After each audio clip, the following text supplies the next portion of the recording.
Monsieur le Président de la République, Messieurs les Présidents des États membres, peuple sud-congolais ayant refusé le statut d'État membre,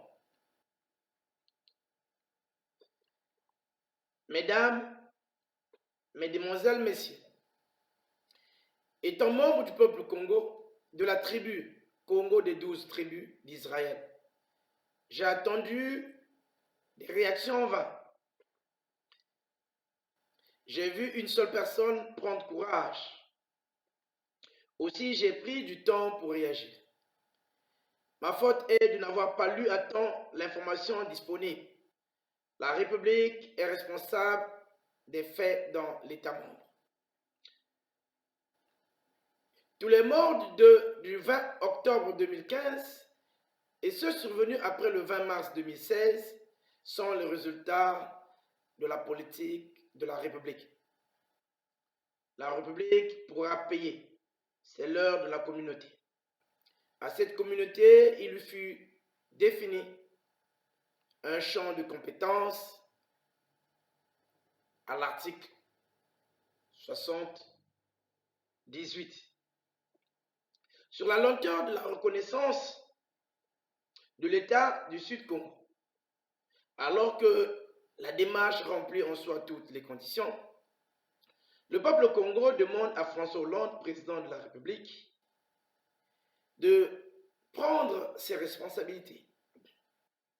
Et suivant les accords, que la sécurité dans l'actuel Congo,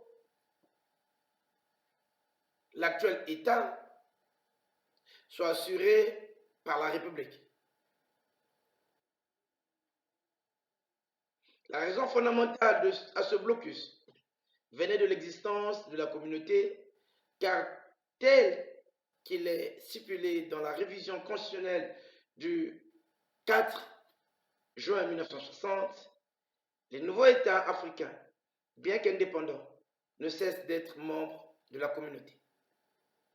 Si la République de 2016 se met entre les peuples congolais de Brazzaville ou empêche sous toute autre forme la création de l'État Sud-Congo, le peuple Congo se verra le droit de rentrer dans la deuxième phase qui n'est pas à l'ordre du jour.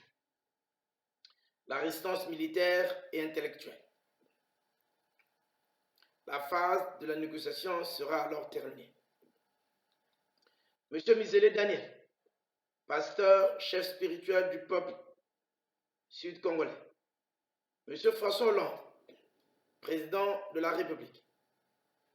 Monsieur Denis Sassou Nguesso, président de l'État, République du Congo, devront s'engager de respecter les lois de la République conformément à la Constitution du 4 octobre 1958, article 88, modifié par la loi constitutionnelle numéro 95/880 du 4 août 1995, article 13. La République peut conclure des accords avec des États qui désirent s'associer à elle pour développer leur civilisation. Et la Constitution du 4 octobre 1958, version consolidée au 23 avril 2016, article 53, les traités de paix, les traités de commerce,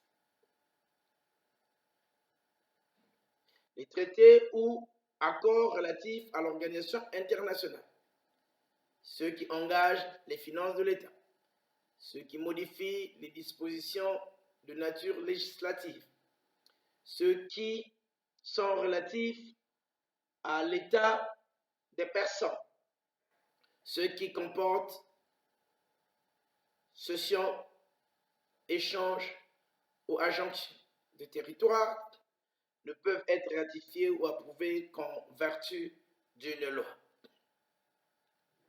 Ils ne prennent effet qu'après avoir été ou ratifiés ou approuvés. Nulle cession, nul échange, nulle adjonction de territoire n'est valable sans le consentement des populations concernées. Par ce discours, M. Denis Sassou Nguesso, président de l'État, a perdu toute légitimité sur l'ancienne République du Congo.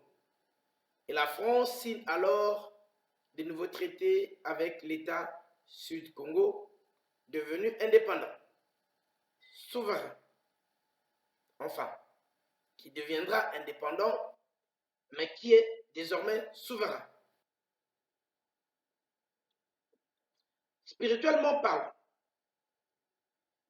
et sur métaphysiquement, que Yahweh bénisse les hommes de l'Éternel des armées. Gloire soit au Seigneur Jésus-Christ, qui est le roi des rois et le Seigneur des seigneurs. Le secours des tribus perdues est demandé. L'État du Sud-Congo ne fait plus partie de la communauté ni de la République. On marche vers une nation indépendante. Moi, roi honorifique du peuple Congo de Brazzaville, déclarera officiellement l'indépendance de l'État du Sud-Congo ce 21 mai 2016. Le temps est à la négociation. Je demande alors à tous les Sud-Congolais d'avoir chacun un drapeau de couleur rouge, jaune et blanche, comme ceci, et un second de couleur blanche, signe de la liberté retrouvée. La liberté est liberté que si vous pouvez user de votre liberté. Vive l'indépendance que les lois de la République permettent et pour laquelle les chartes ou les lois de la charte africaine sont d'accord. Vive le peuple sud-congolais, que Dieu bénisse le Sud-Congo, que Dieu bénisse le Congo, paix et grâce à l'Afrique. Pasteur D. Misele, roi honorifique